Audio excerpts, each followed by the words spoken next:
Pada hari Kamis 11 November, saya diberi tugas video yang bertema sosial media Say It Out Loud. Dan tugas itu diserahkan paling lambat tanggal 18 November. Dan kalian tahu kapan video ini akan dibuat? Ya, hari ini, 18 November. Tentu secara positif. Kata positif di sini cukup ambigu bagi saya. Apakah saya speak out tentang hal positif sosial media atau positif dalam penyampaian?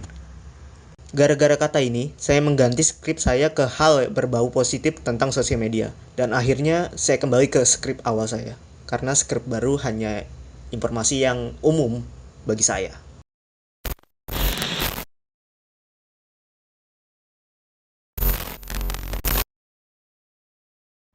Hai, nama saya Angel Betulah. NIM saya 1811173. Pak, saya belum absen loh, Pak. Minggu kemarin. Judul yang saya angkat adalah sosial media polarisasi.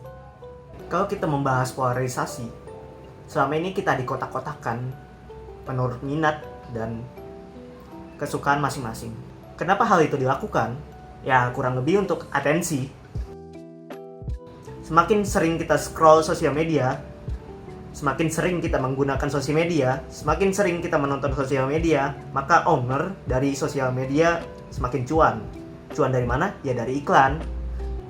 Lah kan nggak ada salahnya sosial media mengambil cuan dari iklan. Saya nggak terganggu tuh dengan iklannya. Masalah utamanya bukan iklan. Iklan itu tidak pernah jadi masalah. Apalagi dikelola dengan tepat ya. Masalah sebenarnya adalah polarisasinya cuy.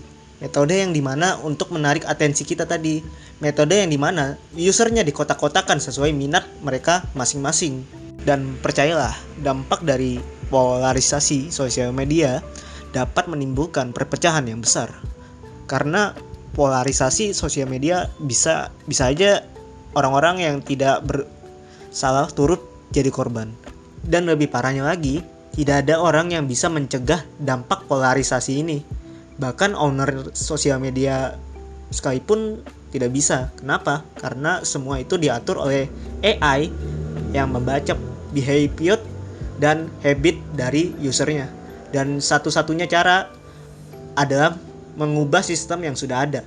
Tapi baik lagi, apakah sosial media akan menghapus sistem yang telah menghasilkan cuan jutaan kali lipat untuk dirinya? Kalau masih belum paham, kita pakai analogi deh. Anggap aja kita sedang pilpres hari ini. Ada dua kandidat A dan B. Pertama kamu suka sama si A ini dan nggak masalah sama si B ini. Kesukaan kamu terhadap kandidat A ini dibaca oleh AI. AI memutuskan untuk mensuplai konten-konten positif tentang si A ini, sehingga kamu makin suka. Dan pas kamu tonton beberapa video tentang si A ini, wah orangnya baik, wah orangnya jujur, wah orangnya gini-ginilah gitu. Dan akhirnya kamu makin suka, menjadi sangat suka. Dan ditambah lagi dengan konten negatif kubu B ditambah lagi konten negatif si B. Dan akhirnya kamu menggambarkan sosok si A ini sebagai sosok yang sempurna untuk menjadi pemimpin. Sehingga ada hal negatif tentang si A, kamu menganggap itu hoax dan ini iri aja sama si A gitu. Ketika ada isu si A ini korupsi dan nyata-nyata benar-benar buktinya ada, dan kamu bakal membela habis-habisan mereka, kayak itu ditipu, itu dijebak, ada oknum yang bakal menjebak mereka gitu.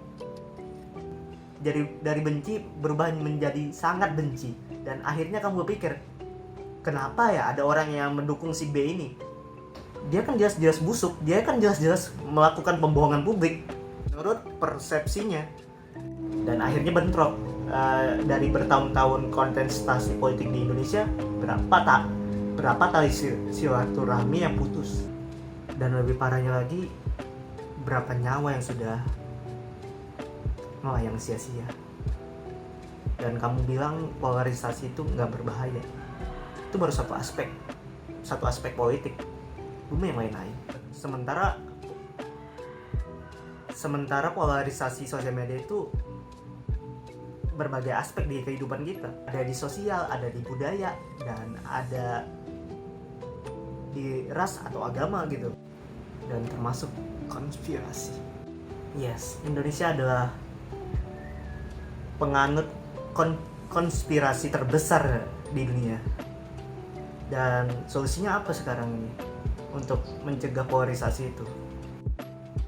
Kalau ngomongin solusi susah, karena apa yang bisa dilakukan gitu. Tapi sebagai penonton kita bisa ya dengan melihat pandangan lain, maksudnya melihat dua aspek itu yang berlawanan, dan jangan langsung menjudge suatu hal. Ya mungkin itu aja. Sekian dari saya, Angga Batula. Ya mungkin ini cukup berat topiknya. Kenapa aku milih ini ya? Ya sudahlah, makasih. Pak, saya belum absen.